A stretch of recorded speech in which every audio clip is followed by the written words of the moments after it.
ভিডিওটা শ্যুট করেছিলাম ভাইফোঁটার দিন, আর আজকে আমি তোমাদের সাথে পোস্ট করছি, এত লেটে পোস্ট করছি।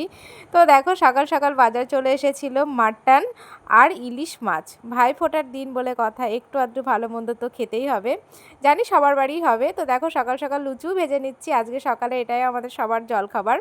তো দেখো লুচি ভাজার পর আমার পিসি শাশুড়িরা চলে এসেছিল এখানে, আমার শ্বশুর মশাইকে ফোঁটা করছিল। প্রথমে বড় পিসি শাশুড়ি, তারপর আমার ছোট পিসি শাশুড়ি ফোঁটা করে নিচ্ছিল, তারপর আমার ননদিনী ফোঁটা করবে আমার বর ভাইদেরকে।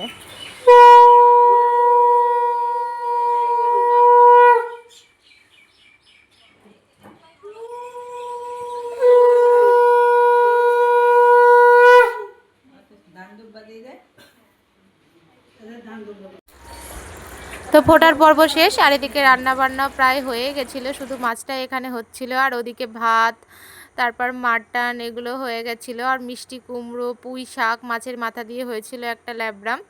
তো তোমাদের বাড়িতে কী কী রান্না হয়েছিল সেটাও আমাকে অবশ্যই কমেন্ট করে জানাবে, আর আমার ভিডিওটা কেমন লাগলো সেটাও অবশ্যই লাইক কমেন্ট করে জানাবে। আজকের ভিডিওটা এই পর্যন্তই রাখছি, টাটা বাই।